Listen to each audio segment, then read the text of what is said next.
Ya Habibi ya Muhammad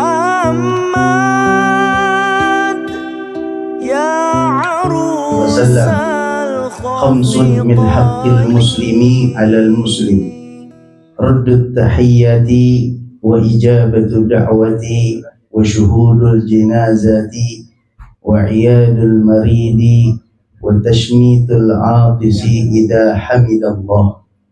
Rawahu Bukhari wa Muslim wa Ibnu Majah wa lafdz lahu.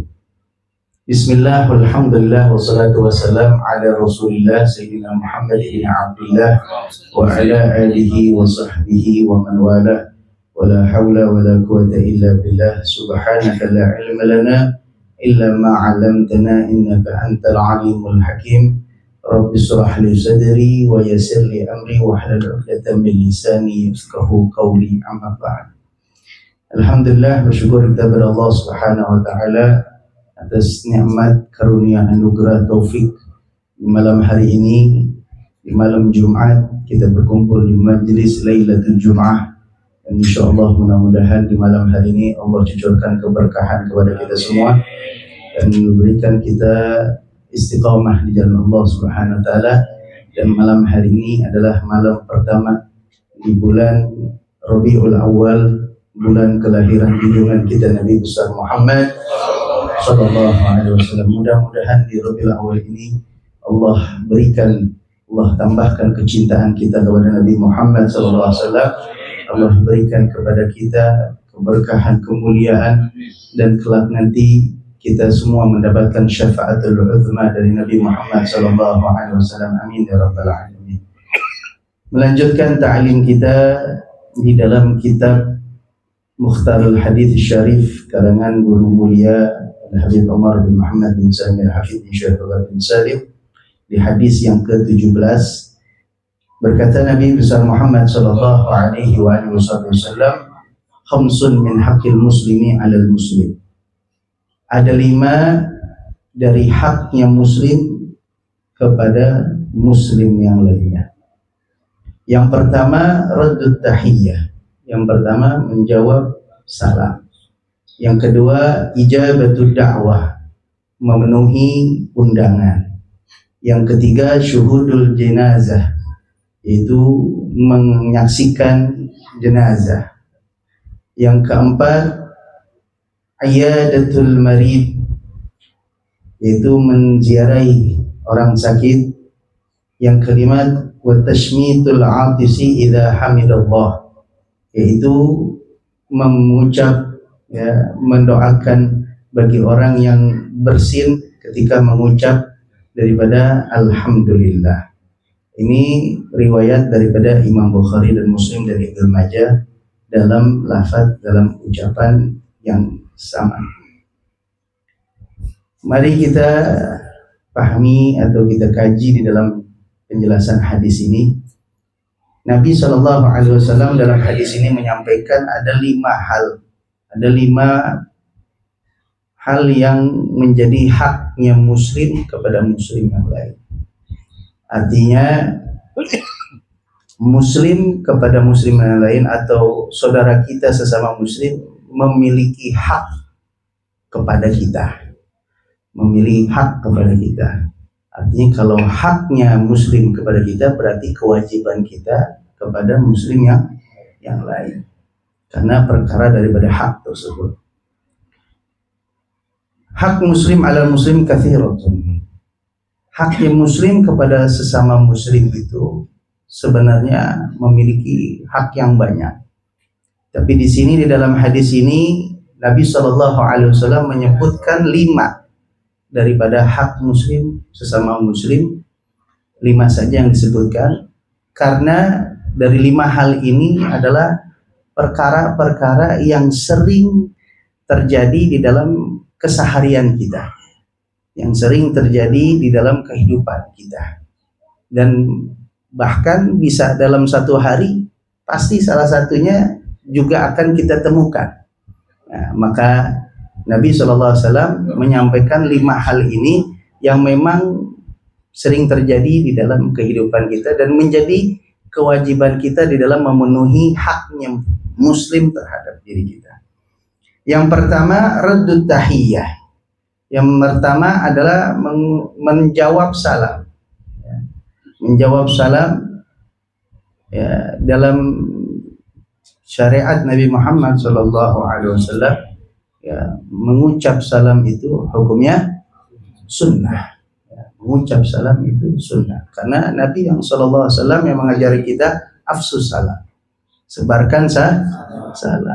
Sebarkan salam. Ya.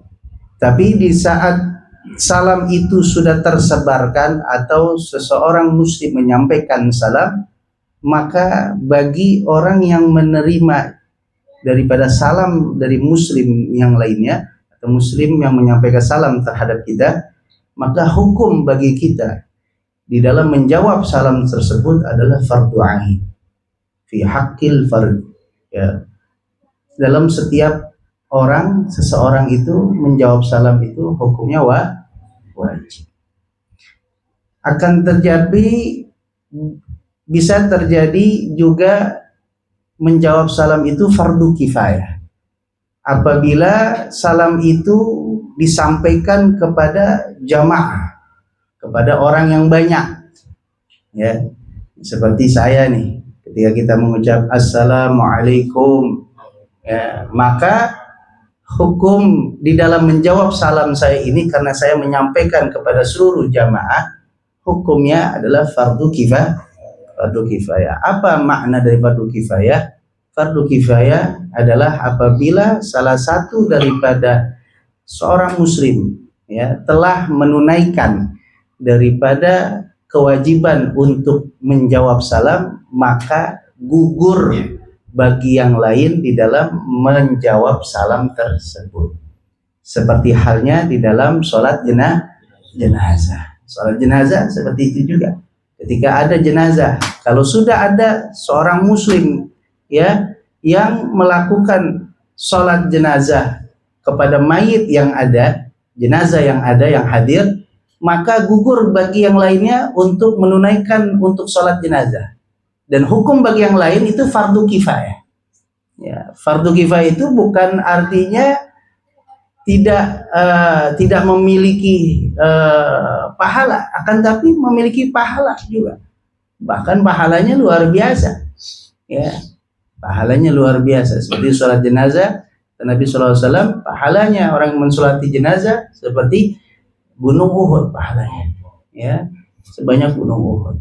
Bahkan orang yang mensolati jenazah, apabila jenazah itu adalah seseorang yang memang Allah ampuni dosanya, orang mulia, orang alim, orang soleh, ya, maka kita akan juga mendapatkan daripada ampunannya tersebut atau mendapatkan keberkahan daripada sholat jenazah tersebut. Nah, itu bagi sholat jenazah. Dan begitu juga seperti menjawab salam, hukumnya fardu kifayah. Ketika seseorang menyampaikan salam di dalam berjamaah kepada berjamaah, maka gugur bagi yang lain untuk fardu ainnya gugur. Tapi menjawab salamnya bagi yang lain adalah fardu kifayah. Tetap mendapatkan pahala, ya, tetap mendapatkan thawab. Ya. Tapi kalau tidak ada yang jawab, maka athim, maka berdosa semuanya. Hati-hati, ya. Kita jangan sepelekan orang-orang yang menyampaikan salam dan kita nggak jawab salam. Ya, ada orang berpas-pasan kepada kita, assalamualaikum, kecuali emang maaf kupingnya budak, ya mungkin gak denger. Tapi kalau dia dengar, tapi dia nggak jawab, biasa aja dianggap sepele itu salam, udah biasa aja, jangan anggap sepele. Ya, ketika ada orang mengucapkan salam kepada kita, assalamualaikum, jawab, waalaikumsalam, jawab. Karena apa? Itu adalah fardu ain bagi orang yang memang apabila kita berada satu orang doang, maka wajib untuk kita menjawab salam tersebut dan berdosa kalau kita tidak menjawab. Lain halnya kalau nggak dengar, lain halnya kalau tidak menyimak, tidak dengar, yaitu ya kagak ada kewajiban atau tidak terkena ithim, ya, karena dia tidak dengar. Karena kalau apabila dia mendengar itu menjadi dosa apabila tidak menjawab salam tersebut. Ya. Yang kedua, ijabatu da'wah, memenuhi undangan. Ijabatu da'wah, ya. Idza da'ahu ila walimah au diyafah, ya. Kalau ada yang ngundang kita untuk ada perkumpulan, pertemuan, atau ngundang menjamu, ya, undang makan, menjamu, ya. Bagaimana sih hukumnya kita dapat undangan? Kita kan sering dapat undangan, betul nggak? Undangan apa aja? Banyak, udah macam-macam undangan. Undangan nikah, undangan sunatan, undangan walimatul safar, walimatul akikah, ya, undangan semuanya undangan. Undangan cerai kagak ada. Undangan nikah ada, undangan orang bercerai nggak ada. Ya, semua undangan ada. Nah, undangan ini bagaimana hukumnya? Undangan-undangan di sini adalah hukum di dalam menjawab atau memenuhi undangan itu adalah sunnah, ya, kecuali kata para ulama secara sepakat karena mengambil daripada undangan dakwah itu adalah perkumpulan, ya, walimah, yang para ulama, Imam Nawawi semua pada mengatakan bahwa yang dimaksud dalam walimah tersebut yang wajib untuk diijabah diijabah daripada memenuhi daripada undangannya itu ada walimatul aqdun nikah. Itu wajib hukumnya, ya. Kita diundang pernikahan, ya, maka wajib kita memenuhi undangan pernikahan tersebut, ya. Jangan anggap sepele itu undangan, ya. Jangan mentang-mentang kita diundang, udah dah, dia kemarin nggak datang undangan kita, ngapain kita nuhin? Hati-hati, ya. Bukan masalah dia nggak datang undangan kita, bukan. Tapi di sini ada hak, ya, ada syariat yang diajarkan oleh Rasulullah SAW, ada yang harus kita penuhi, ya. Karena kita seorang Muslim, kita memiliki aturan yang Allah, ya, ajaran Nabi Muhammad SAW yang harus kita tunaikan, yang harus kita lakukan. Ketika kita diundang acara pernikahan, maka datang undangan pernikahan tersebut, kecuali uzur, tapi uzurnya uzur syar'i, ya, bukan uzurnya kita. Nah, uzur kita kan macam-macam, ya, males lah, ya, lagi tenggorokan serak-serak lah, ya. Jangan. Hal-hal yang sepele-sepele begitu, kalau memang kita bisa hadir, ya hadir. Kecuali ya memang sakit yang memang tidak bisa untuk dia berjalan, untuk memenuhinya, ya, sakit yang begitu parah. Mungkin kalau dia memenuhi undangannya makin tambah sakit.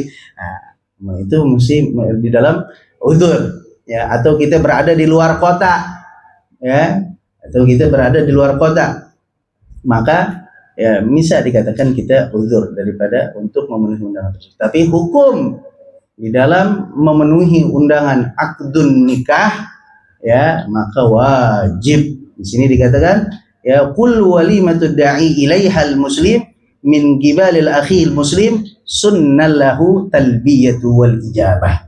Semua undangan, semua ajakan, semua perkumpulan, undangan perkumpulan, ya, yang diundang dari seorang muslim kepada diri kita, ya, saudara kita sama muslim, apalagi saudara kandung, apalagi saudara ini saudara muslim, saudara semuslim, ya, ya, sunnah lahu at-talbiyah wal ijabah, sunnah untuk memenuhi daripada undangan tersebut, illa, kecuali walimatun nikah, faqad qala jumhur biwujubi ijabatiha.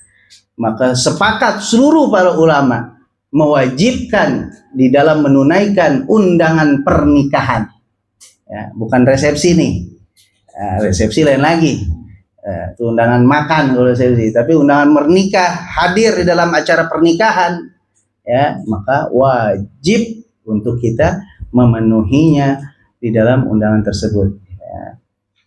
Karena di dalam hadis Nabi SAW, idza du'iya ahadukum ila walimati falyatiha, apabila seseorang di antara kalian diundang untuk menghadirkan dirinya di dalam acara walimah, falyatiha, maka datanglah, penuhilah undangan tersebut.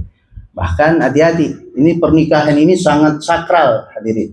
Ya, acara pernikahan ini sakral, makanya jangan kita sepelekan.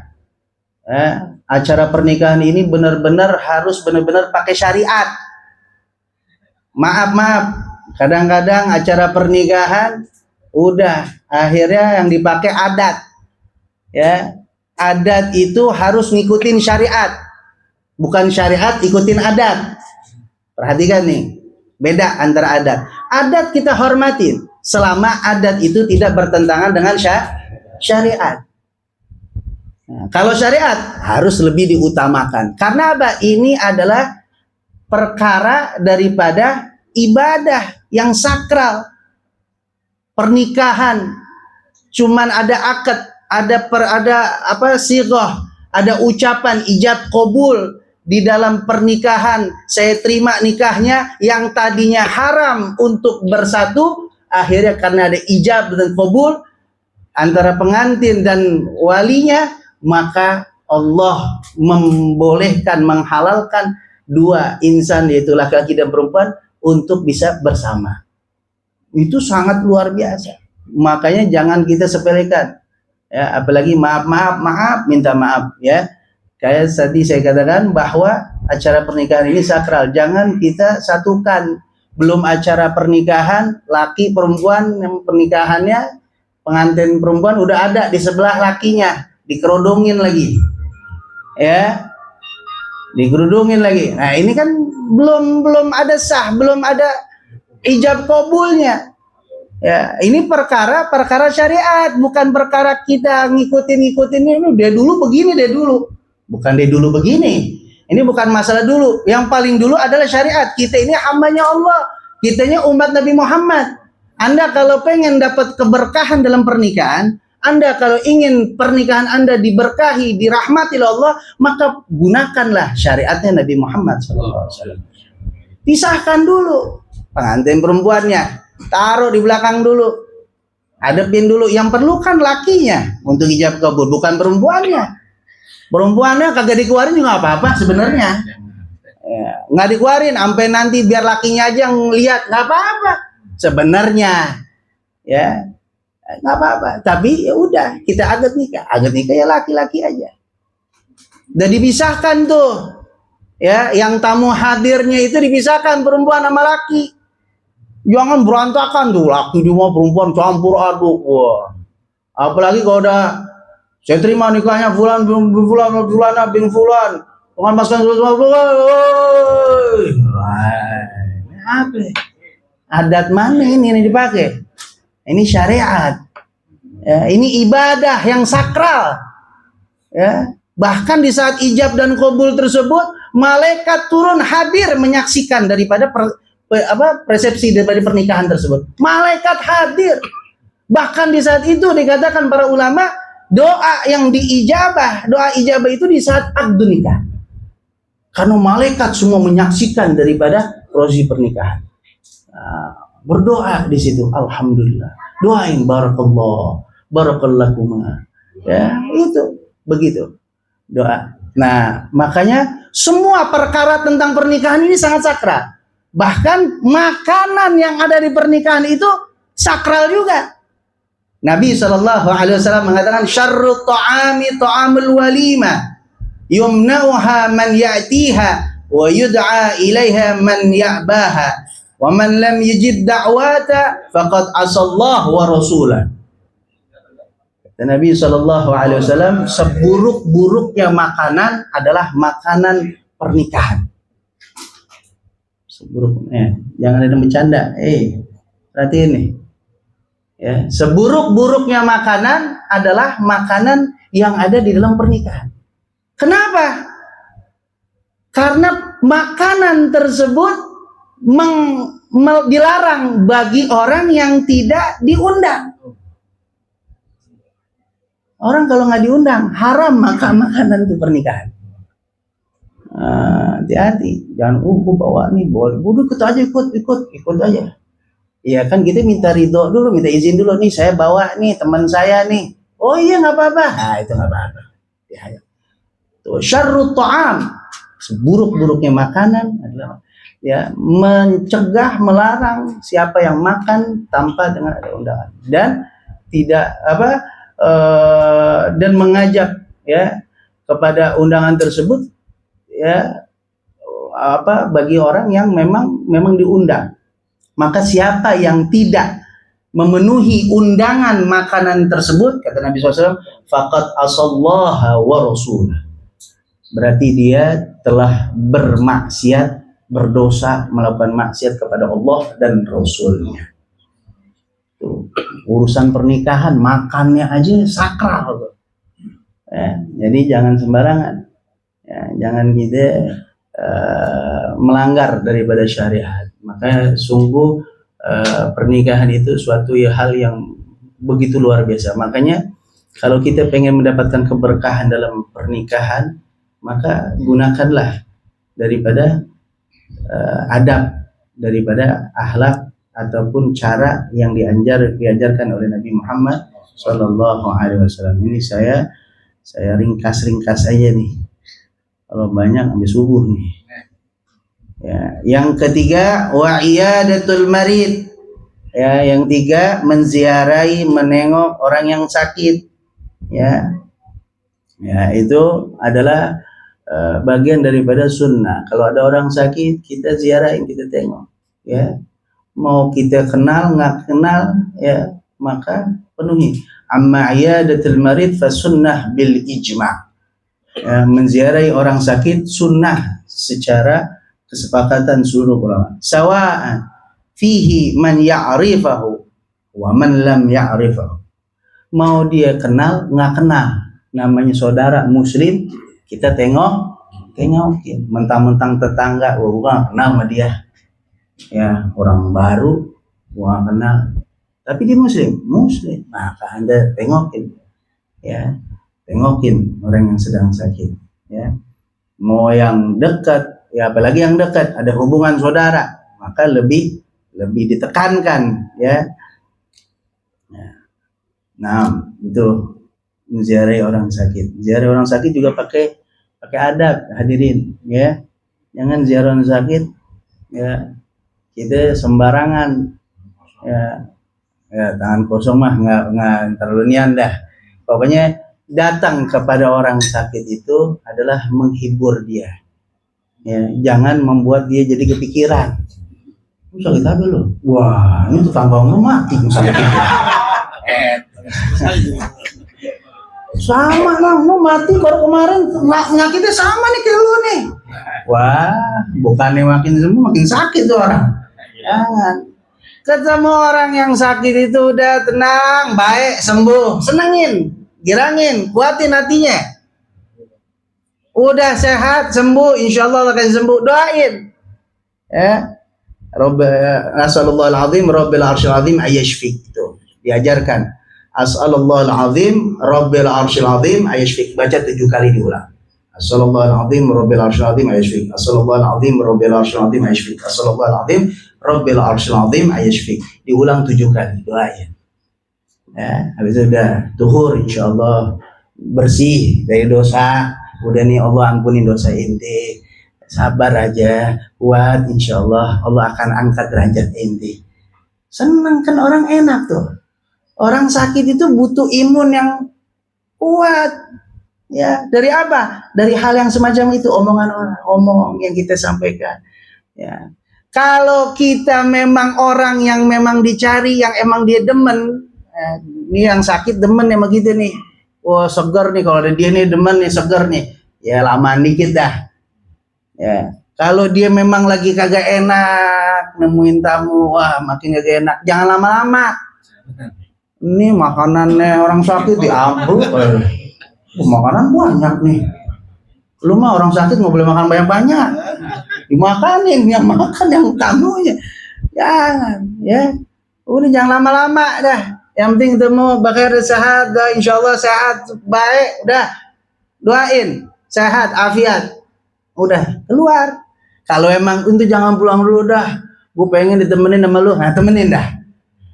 Temenin. Nah, senengin dia. Sunnah. Ya. Makanya sunnah senengin. Kalau namanya senengin, ya bawa tentengan.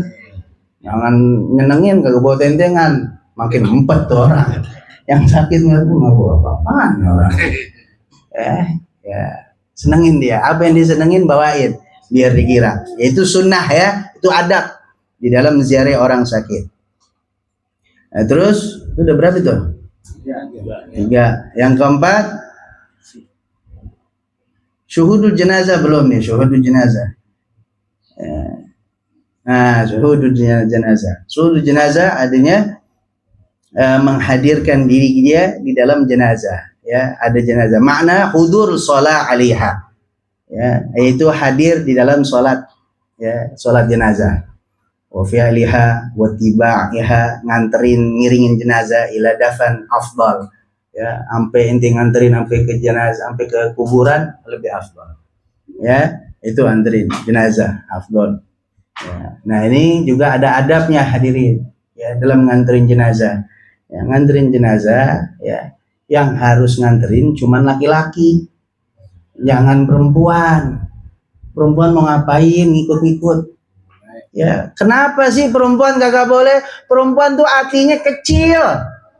Ngelihat yang nonton nangis pingsan lagi, di kuburan pingsan nangis ngejejerit, pingsan lagi. Akhirnya bukan suatu hal yang baik, itu nggak baik. Nanti kalau udah dikubur, udah selesai, ente mau ziarah perempuan, silakan ziarah kuburnya saudaranya, bapaknya. Ada ini bapak saya mau nganterin. Enggak, bapak ente nggak perlu ente. Akhirnya makin tambah, akhirnya jadi mudarat kepada si jenazah.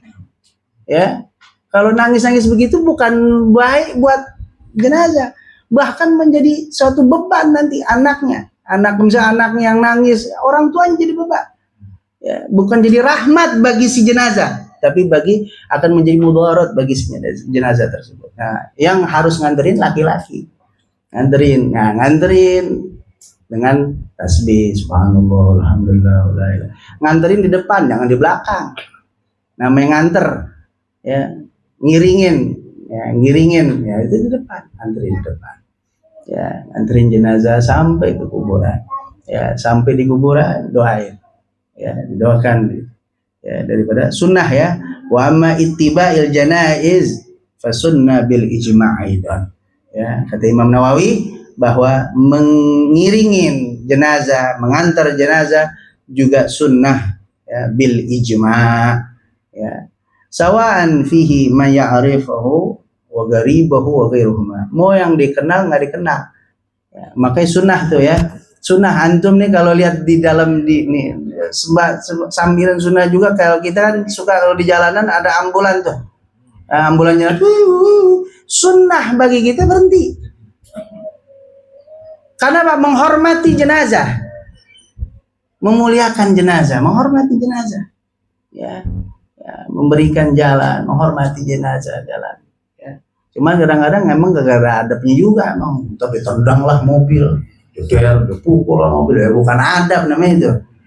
Tetap Anda nganter pakai tangan adab, ya, sopan santun, akhlak yang baik, ya, agar juga mendapatkan pahala di dalam hal tersebut, ya. Terus wa'idul marid sudah. Yang terakhir wa tasmitul atis, ya, yaitu mendoakan orang yang bersin. Ya, sering kan dengar bersin? Ya, bersin gimana? Ya, bersin, tapi disunnahkan, ya, disunnahkan ketika dia bersin mengucap alhamdulillah, itu sunnah itu. Ya, kalau dengar bersin, orang yang bersin itu mengucap alhamdulillah. Kalau misalkan kita duduk nih, ada sebelah kita lagi bersin, dia nggak ngucap alhamdulillah, sunnah juga kita ingetin sama dia, alhamdulillah, biar dibaca alhamdulillah. Ketika dia ucap alhamdulillah, kita doain, ya rahmakallah, semoga Allah merahmatimu, semoga Allah menyayangimu. Dibalas lagi, yahdikumullah wa yuslih balakum, ya, semoga Allah memberikan hidayah kepadamu dan memperbaiki keadaanmu, ya, tuh didoain. Begitu. Kalau bersihnya sekali, ya alhamdulillah. 2 kali, ya alhamdulillah, ya alhamdulillah. 3 kali, alhamdulillah, ya alhamdulillah. Kalau udah 3 kali lebih, bersih lagi. Safakallah. Iya, semoga Allah sembuhkan kau. Ya sakit berarti dia. Ya, sakit flu, doain mudah-mudahan Allah kasih sehat ente. Nah, begitu tuh, lihat tuh, diajarin gitu ya. Jadi kita dengar kalau ada orang yang bersin begitu, sampaikan. Kalau dia nggak mengucap alhamdulillah, alhamdulillah, oh alhamdulillah, ya alhamdulillah. Nah, kalau dia nggak bisa jawab, didiemin, jangan dipaksain lagi, doain lagi dong, doain lagi. Ya dia nggak ngerti, ya dia nggak ngerti mau doain apaan, gua apa membayar udah, doain apaan aja deh, ya. Kalau dia ngerti ya, yahdikumullah ya sleh. Ya, itu daripada hak muslim sesama muslim. Nah inilah ya adalah ajaran Rasulullah SAW yang memang diatur, diajarkan oleh Nabi SAW. Biar ada ukhuwah, biar ada ikatan kita sama saudara. Ya, jadi bukan hanya kita perhatian kepada saudara kita yang senasab, ya, perhatian kepada saudara kita kandung apa, tapi perhatikan juga saudara kita yang satu muslim, akhul muslim, ya, muslim akhul muslim, saudara satu dengan yang lainnya, ya, muslim ikhwan, ya, saudara kita, saudara satu muslim. Siapa yang mengucap la ilaha illallah Muhammad Rasulullah itu saudara kita. Mau dia orang maksiat lagi tetap saudara kita. Jangan kita beda-bedain tuh. Wah, dia mah tukang maksiat, dah biarin. Tapi dia la ilaha illallah Muhammad Rasulullah, dia la ilaha illallah, dia saudara kita. Harus kita penuhin hak-haknya dia. Ya, jangan kita pilih-pilih, ya, di dalam kita memberikan hak-hak sesama muslim kita. Mudah-mudahan Allah berikan kepada kita, Allah jadikan kepada hati-hati kita semua saling mahabbah, mutahabbin fi, ya, mutazawwirin fi. Dan mudah-mudahan kita dikumpulkan menjadi orang-orang yang selalu cinta karena Allah, ya, selalu menziarahi karena Allah Subhanahu wa taala, dan Allah tanamkan, Allah jadikan dalam hati kita saling bersaudara satu sama lain. Amin amin ya rabbal alamin. Rabbana anfa'na bima 'allamtana, rabbi 'allimna alladhi yanfa'una, rabbi faqihna wa faqih ahlana wa qarabati lana fi dinina ma'ahli kursi mutawadzakar, rabbi wafiqna wa wafiqhum lima radika wa lana fi'lan karama warzuqna halalan daima wa akhila atika wa lama nahda bi khairin faqul ajar. ربنا اصلح لنا كل شؤون واقرب رضا منك العيون وقد عنا ربنا كل ديون قبل ان تاتينا رسل منون واغفر واستر انت اكرم من ستر وصلاه الله تغسل المصطفى من الى الحق دعانا والوفاء بكتاب في ديننا الشفاء وعلى الال الكرام شرفا وصابر مصابه البرار. اللهم اهدنا بهداك واجعلنا مما يسارع في رضاك ولا تولنا وليا سواك ولا تجعلنا ممن خالف امرك وعصاك. Hasbunallah wa ni'mal wakil wa la hawla wa la quwwata illa billahil azim. Wa sallallahu ala sayyidina Muhammadin nabiyil ummi wa ala alihi wasallam. Walhamdulillahi rabbil alamin.